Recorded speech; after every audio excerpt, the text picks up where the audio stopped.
बिस्मिल्लाहिर्रहमानिर्रहीम। अस्सलाम वालेकुम। Welcome to the online class of physics second year. तो सेकंड ईयर आप लोगों को मालूम है कि हम लोग जो है इलेक्ट्रोमैग्नेटिज़म का चैप्टर स्टार्ट कर चुके हैं और हम लोगों ने इलेक्ट्रोमैग्नेटिज़म के मुतालिक ये पढ़ा था कि ये जो है मैग्नेटिज़म है या मैग्नेटिक इफ़ेक्ट है ड्यू टू इलेक्ट्रिक फील्ड। या फिर हम लोगों ने जो है फर्दर ये भी डिस्कस किया था कि हमारे पास अगर कोई करंट कैरियंग कंडक्टर हो तो उसके इर्द गिर्द जो है मैग्नेटिक फील्ड बन जाता है। ठीक है, हम लोगों ने जो है एक टॉपिक भी किया था जिसमें हमने लॉन्ग स्ट्रेट वायर के इर्द गिर्द जो है मैग्नेटिक फील्ड को फाइंड आउट किया था और हमने ये देखा था कि लॉन्ग स्ट्रेट वायर यानी कि अगर स्ट्रेट शेप में कंडक्टर हो तो उसके इर्द गिर्द जो मैग्नेटिक फील्ड है वो सर्कल्स की फॉर्म में होता है। ठीक हो गया। तो एक बात तो कंफर्म है हमें कि जब भी हमारे पास कहीं पर करंट होगा यानी किसी भी कंडक्टर में जब करंट होगा तो वहाँ पर मैग्नेटिक फील्ड लाजमी पैदा हो जाएगा। ठीक हो गया। तो यानी अगर हमारे पास कोई करंट कैरिंग कंडक्टर है तो उसके इर्द गिर्द मैग्नेटिक फील्ड ज़रूर मौजूद है। अब अगर हम ये करें कि करंट कैरिंग कंडक्टर को उठाएं, पकड़ें और इसको हम किसी एक्सटर्नल मैग्नेटिक फील्ड में रख दें। यानी आप यूँ समझो कि आपके पास एक वायर है जिस वायर में करंट पास कर रहा है और उस वायर को पकड़कर आपने किसी मैग्नेट के दो पोल्स के दरमियान रख दिया। और मैग्नेट जो है डेफिनेटली मैग्नेट है तो उसमें मैग्नेटिज़म होगी, उसकी अपनी भी एक मैग्नेटिक फील्ड होगी। यानी हमने क्या किया है, यहाँ पर अब दो मैग्नेटिक फील्ड्स को इकट्ठा कर दिया है। ठीक हो गया। एक मैग्नेटिक फील्ड है ड्यू टू इलेक्ट्रिक करंट कि हमारा एक करंट कैरिंग कंडक्टर है जिसके इर्द गिर्द मैग्नेटिक फील्ड मौजूद हो गया। ठीक है, ये बात हम लोगों को पता है, ये हमने लास्ट लेक्चर में भी डिस्कस की और लास्ट चैप्टर में भी डिस्कस की जब हमने मैग्नेटिक इफ़ेक्ट ऑफ करंट देखा था। तो अब ऐसा है कि हमने कहा कि हमने इस करंट कैरिंग कंडक्टर को पकड़ा और इसको हमने किसी मैग्नेटिक एक्सटर्नल मैग्नेटिक फील्ड में रख दिया या किसी एक्सटर्नल मैग्नेट के पास रख दिया, किसी दूसरे मकनातीस के पास रख दिया। तो मैग्नेट जो है, चूँकि मैग्नेट है सो उसका अपना भी एक मैग्नेटिक फील्ड होगा। अब हमारे पास जो कंडक्टर है, करंट कैरिंग कंडक्टर है, उसके इर्द गिर्द एट अ टाइम दो मैग्नेटिक फील्ड हो गए हैं। एक मैग्नेटिक फील्ड जो उसकी अपनी करंट की वजह से है और दूसरा मैग्नेटिक फील्ड जो हमने एक्सटर्नल मैग्नेट की मदद से अप्लाई किया है। तो ये जो दो मैग्नेटिक फील्ड्स हैं ये आपस में एक दूसरे के साथ इंटरेक्ट करेंगे और इस इंटरेक्शन के नतीजे में जो हमारा कंडक्टर है वो फोर्स फील करेगा। तो आज हम लोगों ने वही फोर्स फाइंड आउट करनी है, force on a current carrying conductor in uniform magnetic field. हमारे पास एक करंट कैरिंग कंडक्टर होगा जिसको हमने रखा होगा कहाँ पर, यूनिफॉर्म मैग्नेटिक फील्ड में, किसी एक्सटर्नल मैग्नेटिक फील्ड में। तो इस करंट कैरिंग कंडक्टर के ऊपर लगने वाली जो फोर्स है इसको हमने फाइंड आउट करना है। उसके लिए हमने जो है एक्सपेरिमेंटल अरेंजमेंट थोड़ी सी बना ली है, उस एक्सपेरिमेंटल अरेंजमेंट को हम देख लेते हैं। तो ये देखें, ये जो दो आप लोगों को हॉरिजॉन्टल लाइंस नज़र आ रही हैं, ये दो जो हैं मेटल रेल्स हैं। जैसे कि ये एक मैंने मार्कर रखा और एक और यहाँ पर पड़ा हो, इस तरह से ये दो मेटल की वायर्स हैं जिनके ऊपर कोई तीसरी वायर जो है वो स्लाइड कर सकती है। ये एक वायर हो गई, दूसरी हमारी लेट्स सपोज ये एक वायर हो गई। तो इसके ऊपर यहाँ पर हमने एक और तीसरी वायर लगाई हुई है जो कि इन दो रेल्स के ऊपर स्लाइड कर सकती है। ठीक हो गया। तो ये हमारे पास दो मेटल रेल्स हैं, एक ये वाली और एक ये वाली, और इनके ऊपर हमने ये एक कंडक्टर रखा हुआ है जो कि हमारा करंट कैरिंग कंडक्टर होगा जिसमें से हमने जो है फोर्स की वैल्यू को फाइंड आउट करना है। तो ये हमने एक कंडक्टर और इसमें करंट कैसे प्रोड्यूस की है वो हमने क्या किया, इन मेटल रेल्स के एंड पॉइंट्स के साथ हमने वायर्स कनेक्ट की और यहाँ पर हमने एक बैटरी लगा दी। और इस बैटरी की वजह से अब हमारा ये वाला जो लूप सा बन गया है, इतना सा हिस्सा जो क्लोज सर्किट बन गया है, यहाँ पर करंट फ्लो करेगा। तो ये जो हमारा कंडक्टर है इसमें से भी करंट फ्लो करेगा। करंट की वजह से जो है यहाँ पर मैग्नेटिक फील्ड पैदा हो जाएगा, क्योंकि यहाँ पर बैटरी कनेक्टेड है, सो उसकी वजह से करंट है, तो करंट की वजह से मैग्नेटिक फील्ड जो है अब वो पैदा हो गया। अब हम क्या करते हैं, इस होल अरेंजमेंट को उठाते हैं और किसी एक्सटर्नल मैग्नेटिक फील्ड में रख देते हैं। एक्सटर्नल मैग्नेटिक फील्ड में रखने का मतलब हम इसको किसी एक्सटर्नल परमानेंट मैग्नेट के पास जो है वो रख देते हैं। लेट्स सपोज उस मैग्नेट का नॉर्थ पोल जो है वो इधर है और साउथ पोल जो है यहाँ पर अपवर्ड डायरेक्शन में है, तो मैग्नेटिक लाइंस ऑफ फोर्स जो है वो नॉर्थ से साउथ की डायरेक्शन में जो है वो आएंगी। ठीक हो गया। तो यहाँ पर हमारे पास नीचे से ऊपर की तरफ एक मैग्नेटिक फील्ड आ जाएगा। मैग्नेटिक फील्ड को जो है हम बी से शो करते हैं। ठीक हो गया। अब हम बात ये कर रहे हैं कि यहाँ हमारे पास हो गए दो मैग्नेटिक फील्ड, एक ये वाला एक्सटर्नल मैग्नेटिक फील्ड और दूसरा जो है इस करंट कैरिंग कंडक्टर का अपना मैग्नेटिक फील्ड। और ये जो हमारा कंडक्टर है इसकी लेंथ को हमने एल कहा हुआ है। ठीक है, यानी एल लेंथ का ये कंडक्टर है। अब हम ये देखना चाहते हैं कि इस कंडक्टर के ऊपर जो फोर्स लगती है, ठीक है, जो फोर्स लग रही है वो किन किन फैक्टर्स पर डिपेंड करती है, यानी कौन सी ऐसी क्वांटिटीज़ हैं, कौन सी ऐसी चीज़ें हैं जिनको हम इंक्रीज़ करें तो ये वाली फ़ोर्स इंक्रीज़ हो जाए और इनको हम डिक्रीज़ करें तो ये वाली फ़ोर्स डिक्रीज़ हो जाए। इसके लिए सबसे पहले हमें सॉर्ट आउट करना है कि ये जो फोर्स लग रही है ये आया लग किस चीज़ की वजह से रही है। तो ये जो फोर्स है जो कि करंट कैरिंग कंडक्टर के ऊपर लग रही है ये बेसिकली जो है दो मैग्नेटिक फील्ड्स के इंटरेक्शन की वजह से लग रही है। सो अगर हम जो है इन दोनों में से कोई भी मैग्नेटिक फील्ड चेंज करते हैं तो हमारी फ़ोर्स जो है वो चेंज होगी, क्योंकि मैग्नेटिक फील्ड्स के इंटरेक्शन की वजह से फ़ोर्स लग रही है। सो अगर हम मैग्नेटिक फील्ड को चेंज करते हैं तो फ़ोर्स भी हमारी चेंज हो जाएगी। अब देखें, ये जो हमारा कंडक्टर है करंट कैरिंग कंडक्टर, इसमें जो मैग्नेटिक फील्ड आएगा वो करंट की वजह से आएगा। हम लोगों ने कल कुछ पॉइंट्स देखे थे तो उसमें हमने एक पॉइंट ये भी देखा था कि जो मैग्नेटिक फील्ड स्ट्रेंथ है वो मैग्नेटिक फील्ड स्ट्रेंथ जो है वो नियर द कंडक्टर ज़्यादा होती है और जैसे ही हम कंडक्टर से अवे मूव करते हैं मैग्नेटिक फील्ड की जो स्ट्रेंथ है वो डिक्रीज़ कर जाती है। इसी तरह से जब हम करंट की अमाउंट को इंक्रीज़ या डिक्रीज़ करते हैं तो मैग्नेटिक फील्ड स्ट्रेंथ जो है वो डिक्रीज़ कर जाती है या मैग्नेटिक फील्ड जो है वो चेंज हो जाता है, क्योंकि ये मैग्नेटिक फील्ड बेसिकली पैदा ही करंट की वजह से हो रहा है। तो जब हम करंट को वेरी करेंगे तो मैग्नेटिक फील्ड जो है वो वेरी करेगा और जब मैग्नेटिक फील्ड वेरी करेगा तो इन दो फील्ड्स के दरमियान जो फोर्स है वो वेरी करेगी। अब इनमें वेरिएशन कुछ इस तरह से होगी कि जब हम करंट को इंक्रीज़ करेंगे तो मैग्नेटिक फील्ड जो है वो इंक्रीज़ करेगा और एक स्ट्रॉन्ग मैग्नेटिक फील्ड जो है एक्सटर्नल मैग्नेटिक फील्ड के साथ इंटरेक्ट करेगा जिसके नतीजे में एक स्ट्रॉन्ग फोर्स लगेगी। सो हम कह सकते हैं कि जब हम कंडक्टर में से गुजरने वाले करंट को इंक्रीज़ करते हैं तो फोर्स जो है वो इंक्रीज़ करती है। ठीक है, क्योंकि जब हम करंट को इंक्रीज़ करेंगे तो उसकी वजह से मैग्नेटिक फील्ड इंक्रीज़ होगा। मैग्नेटिक फील्ड इंक्रीज़ होगा तो दो मैग्नेटिक फील्ड्स के दरमियान इंट्रैक्शन जो है वो स्ट्रॉन्ग होगी जिसके नतीजे में एक हैवियर फोर्स लगेगी। So force is directly proportional to current. अब दूसरी चीज़ है कि ये जो हमारा कंडक्टर है ना जिसकी लेंथ हमने एल कंसीडर की हुई है, इस कंडक्टर का जितना ज़्यादा पोर्शन जो है वो इनसाइड द मैग्नेटिक फील्ड होगा, inside the external magnetic field, जितना ज़्यादा पोर्शन जो है एक्सटर्नल मैग्नेटिक फील्ड के अंदर होगा उतना ही ज़्यादा जो है दो मैग्नेटिक फील्ड्स को आपस में इंटरेक्शन करने का मौका मिलेगा, चांस मिलेगा। सो अगर हम एक इस स्ट्रेट कंडक्टर की लेंथ को इंक्रीज़ कर दें यानी ज़्यादा लेंथ जो है एक्सटर्नल मैग्नेटिक फील्ड के अंदर इंक्लूड कर दें तो दो जो लेंथ्स हैं उन ज़्यादा लेंथ हो जाएगी, उसकी वजह से मैग्नेटिक फील्ड भी जो है उतना ही ज़्यादा हो जाएगा और दो मैग्नेटिक फील्ड जब इंटरेक्ट करेंगे तो हैवियर फोर्स लगेगी। सो हम कह सकते हैं कि जब हम अपने कंडक्टर की लेंथ को इंक्रीज़ करते हैं तो लेंथ के इंक्रीज़ करने से भी मैग्नेटिक फील्ड इंक्रीज़ होगा जिसकी वजह से जो फोर्स है वो इंक्रीज़ कर जाएगी। तो ये तो दो फैक्टर्स थे जो हमारे कंडक्टर के साथ एसोसिएटेड थे। अब हम बात करते हैं एक्सटर्नल मैग्नेटिक फील्ड की। जिस तरह से इस कंडक्टर के मैग्नेटिक फील्ड को चेंज करने से फोर्स चेंज होती है उसी तरह से एक्सटर्नल मैग्नेटिक फील्ड को चेंज करने से भी फोर्स जो है वो चेंज होगी। तो जो हमने एक्सटर्नल मैग्नेट अप्लाई किया हुआ है अगर वो हम ज़्यादा स्ट्रॉन्गर मैग्नेट लेंगे तो उसका मैग्नेटिक फील्ड ज़्यादा स्ट्रॉन्गर होगा जिसके नतीजे में हैवियर फोर्स लगेगी।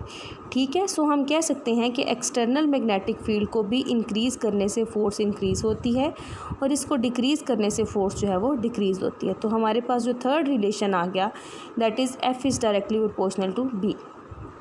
उसके बाद लास्ट चीज़ है orientation, angle between conductor and external magnetic field. ये वाला जो हमारा कंडक्टर है और ये जो एक्सटर्नल मैग्नेटिक फील्ड है, इन दोनों के दरमियान जो एंगल है उसका अगर हम साइन लें, इन दोनों के दरमियान अगर हम एंगल को अल्फ़ा कह रहे हैं तो फोर्स जो है वो साइन अल्फ़ा के डायरेक्टली प्रोपोर्शनल होगी। अब हमारे पास जो है ये 4 फैक्टर्स आ गए हैं, हम इन चारों को इकट्ठा करते हैं तो ये हमारे पास बन जाएगा F is directly proportional to ILB sine alpha. आपको पता है कि जब हम प्रोपोर्शनैलिटी को इक्वालिटी में कन्वर्ट करते हैं तो हमारे पास साथ कांस्टेंट ऑफ प्रोपोर्शनैलिटी आता है। तो ये देखिए हमारे पास आ गया F is equal to constant multiplied by ILB sine alpha. यहाँ पर कांस्टेंट की जगह पर हमने K लिखा हुआ है। तो अगर हम ये जो हमारी क्वांटिटीज़ है ना, force, current, length, magnetic field, alpha वगैरह, इन सब को अगर हम SI यूनिट्स में लेते हैं तो हमारे पास इस कांस्टेंट की वैल्यू आती है 1। सो हम K की जगह पर 1 पुट करेंगे तो ये रिलेशन हमारे पास बन जाएगा F is equal to ILB sine alpha.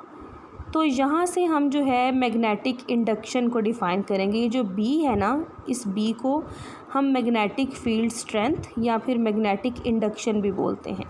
तो मैग्नेटिक इंडक्शन को अब हम यहाँ से डिफ़ाइन करने लगे हैं कि ये क्या चीज़ होती है, किस चीज़ को हम मैग्नेटिक फील्ड स्ट्रेंथ कहते हैं या मैग्नेटिक इंडक्शन कहते हैं। तो रिलेशन है हमारे पास F is equal to ILB sine alpha.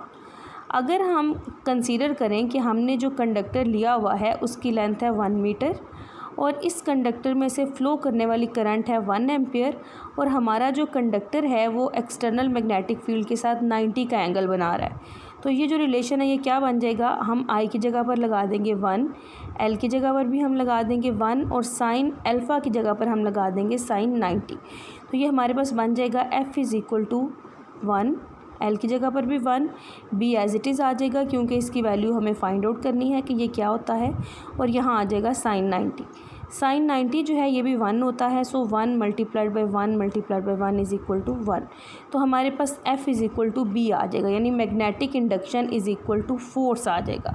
तो हम कह सकते हैं कि मैग्नेटिक इंडक्शन या magnetic field strength is a force. और ये कौन सी फ़ोर्स है, ये वो फ़ोर्स है जो किसी ऐसे कंडक्टर पर लग रही है जिसकी लेंथ 1 मीटर हो और उसमें से जो है 1 एम्पियर करंट फ़्लो कर रहा हो और ये कंडक्टर जो है एक्सटर्नल मैग्नेटिक फील्ड के साथ 90 डिग्री का एंगल बना रहा हो, या फिर हम ये कह सकते हैं कि एक्सटर्नल मैग्नेटिक फील्ड के साथ राइट एंगल पर पड़ा हो। तो मैग्नेटिक फील्ड स्ट्रेंथ या magnetic induction is a force which is acting on a conductor whose length is 1 metre and having current of 1 ampere. ठीक हो गया, प्लेस्ड एट राइट एंगल, तो उसको हम कहेंगे मैग्नेटिक इंडक्शन। अब बात कर लेते हैं जी मैग्नेटिक इंडक्शन के या मैग्नेटिक फील्ड स्ट्रेंथ के यूनिट को। तो मैग्नेटिक फील्ड स्ट्रेंथ के यूनिट को हम कहते हैं टेस्ला। तो देख लेते हैं कि टेस्ला जो है वो किसके बराबर आता है। हम लोग इस वक्त जो है B का यूनिट फाइंड आउट करना चाहते हैं, तो हम इस रिलेशन में B को सेपरेट कर लेंगे। यहाँ पर जो है इसका तो चूँकि यूनिट नहीं होता ना, तो इसको हम एक्सक्लूड कर देंगे और बाकी चीज़ों के चूँकि यूनिट्स मौजूद हैं तो उनको हम दूसरी साइड पे ले जाएंगे।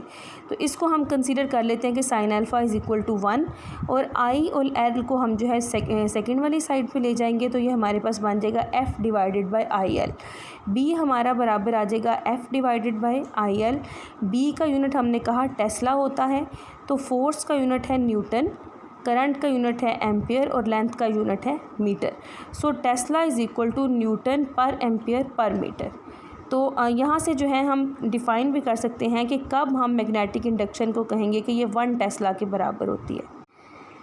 मैग्नेटिक इंडक्शन या मैग्नेटिक फील्ड स्ट्रेंथ को हम कहेंगे कि वो 1 टेस्ला है if a force of 1 Newton is acting on a conductor whose length is 1 meter and 1 ampere current is flowing through that conductor, then हम कह सकते हैं कि मैग्नेटिक इंडक्शन जो है वो उस वक़्त 1 टेस्ला है। अच्छा जी, हमने जो रिलेशन बनाया था F is equal to ILB sine alpha, इस रिलेशन को हम वेक्टर फॉर्म में भी कन्वर्ट कर सकते हैं। आपको याद होगा कि हम लोगों ने एक रिलेशन पढ़ा था A cross B is equal to AB sine alpha.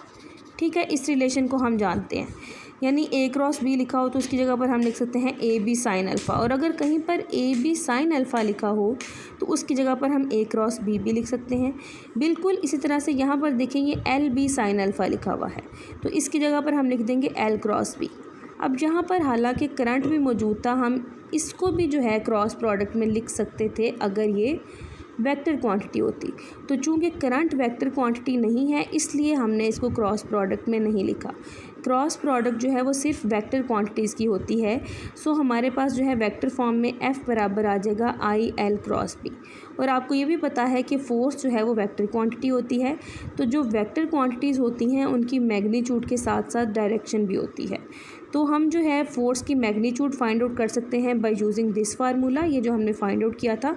और फोर्स की डायरेक्शन को फाइंड आउट करने के लिए हमारे पास एक रूल होता है जिसको हम कहते हैं राइट हैंड रूल। ये जब हमने क्रॉस प्रोडक्ट फर्स्ट ईयर में पढ़ी थी तब भी हमने राइट हैंड रूल पढ़ा था। तो सेम उसी राइट हैंड रूल की मदद से हम फोर्स की डायरेक्शन भी फाइंड आउट कर सकते हैं यूजिंग राइट हैंड रूल।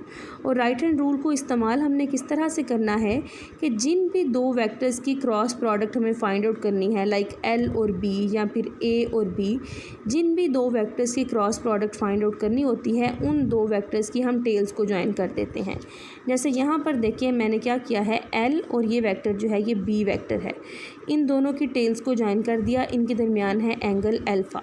तो राइट हैंड रूल अप्लाई करने के लिए सबसे पहले हम क्या करते हैं, join the tails of two vectors जिनकी हमें क्रॉस प्रोडक्ट फाइंड आउट करनी है। और उसके बाद हम क्या करते हैं, rotate the fingers of your right hand from first vector toward second vector through smaller angle. ठीक है, तो हम फर्स्ट वेक्टर से सेकंड वेक्टर की तरफ अपनी फिंगर्स को रोटेट करेंगे थ्रू स्मॉलर एंगल। तो जो हमारा इरेक्टेड थंब होगा वो शो करेगा direction of L cross B, और L क्रॉस B की डायरेक्शन एक्चुअली है फोर्स की डायरेक्शन। तो हम कह सकते हैं that will show the direction of force. तो हम जो है फोर्स की डायरेक्शन फाइंड आउट कर सकते हैं यूजिंग राइट हैंड रूल। और राइट हैंड रूल को हमें किस तरह से अप्लाई करना है, फर्स्ट दोनों वेक्टर्स की टेल्स को ज्वाइन करना है। टेल्स को ज्वाइन करने के बाद जो है वेक्टर्स को रोटेट करना है from first vector toward second vector through smaller angle. Then जो है जो इरेक्टेड थंब होगा उसकी डायरेक्शन फोर्स की डायरेक्शन को शो करेगी। उसके बाद हमारे पास डायरेक्शन ऑफ फोर्स को फाइंड आउट करने का एक सिंपल सा मेथड है, एक अल्टरनेटिव मेथड है। और वो मेथड कुछ इस तरह से है कि हमारे पास ये एक्सटर्नल मैग्नेटिक फील्ड है, नॉर्थ से साउथ की तरफ जो है ये मैग्नेटिक फील्ड लाइंस के ये वाले जो एरो हेड है ना, ये एक्सटर्नल मैग्नेटिक फील्ड की डायरेक्शन को शो कर रहे हैं फ्रॉम नॉर्थ टू साउथ। ये एरो हेड जो है एक्सटर्नल मैग्नेटिक फील्ड को शो कर रहे हैं। और हमने यहाँ पर एक कंडक्टर रखा हुआ है।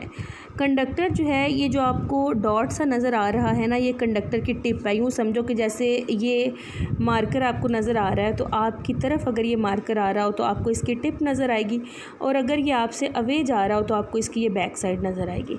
तो जब हमारा जो कोई कंडक्टर है उसमें उसमें जो करंट है वो आउट ऑफ द पेपर आ रही हो या आउट ऑफ द कंडक्टर आ रही हो तो उसको हम डॉट से शो करते हैं। और इनटू द प्लेन अगर जा रही हो यानी हमसे अवे जा रही हो तो उसको हम क्रॉस से शो करते हैं। तो ये हमारे पास एक कंडक्टर है जिसमें करंट जो है वो out of the plane of paper आ रही है, यानी आउटवर्ड साइड पर आ रही है। और हमने जो है कल राइट हैंड रूल देखा था कि किस तरह से हम किसी कंडक्टर के इर्द गिर्द मैग्नेटिक फील्ड को देख सकते हैं। उसके लिए हमने कहा था कि कंडक्टर को जो है अपने राइट हैंड में इस तरह से पकड़ें कि जो थंब है वो डायरेक्शन ऑफ करंट में हो, तो जो हमारी फिंगर्स की कर्ल्स हैं वो हमें बताएगा कि मैग्नेटिक फील्ड की क्या डायरेक्शन है। तो अगर हम इसको जो है इस कंडक्टर को अपने राइट हैंड में पकड़ें तो थंब जो है वो आउटवर्ड यानी बाहर की तरफ होगा, ऊपर की तरफ होगा। तो जो कर्ल्ड फिंगर्स हैं वो इस तरह से आएंगी और ये जो हमारे सर्कल्स हैं ये मैग्नेटिक फील्ड को शो करेंगे। अब यहाँ पर देखें जो राइट साइड है यहाँ पर ये मैग्नेटिक फील्ड जो कंडक्टर की वजह से है उसकी ये डायरेक्शन है, और जो एक्सटर्नल मैग्नेटिक फील्ड है उसकी ये डायरेक्शन है, और ये दोनों डायरेक्शंस एक दूसरे के अपोजिट हैं। तो इस साइड पर इतने हिस्से पर ये वाली जो साइड है यहाँ पर मैग्नेटिक फील्ड एक दूसरे के अपोजिट डायरेक्शन में है, जिसकी वजह से मैग्नेटिक फील्ड एक दूसरे को कैंसिल कर देगा इतने हिस्से में। और इस साइड पर देखें कि कंडक्टर की वजह से मैग्नेटिक फील्ड की ये डायरेक्शन है और एक्सटर्नल मैग्नेटिक फील्ड की ये, यानी दोनों की सेम डायरेक्शन है। तो यहाँ पर मैग्नेटिक फील्ड एक दूसरे को इंक्रीज़ करेगा, एक दूसरे की स्ट्रेंथ को बढ़ा देगा। तो इस हिस्से में मैग्नेटिक फील्ड स्ट्रांग हो जाएगा और इस हिस्से में मैग्नेटिक फील्ड जो है वो वीक हो जाएगा, और हमारा ये जो करंट कैरिंग कंडक्टर है इसके ऊपर जो फोर्स लगेगी ये इसको वीकर पार्ट की तरफ धकेल देगी और ये जो है इस पार्ट की तरफ मूव कर जाएगा। तो इस तरह से जो हमारे करंट कैरिंग कंडक्टर्स हैं जब हम उनको एक्सटर्नल मैग्नेटिक फील्ड्स में रखते हैं तो उनके ऊपर फोर्स लगती है और उस फोर्स की मैग्नीट्यूड हमारे पास बराबर होती है F = IL क्रॉस B के। तो ये था आपका आज का टॉपिक। आपसे मुलाकात होगी नेक्स्ट लेक्चर में। अल्लाह हाफिज़।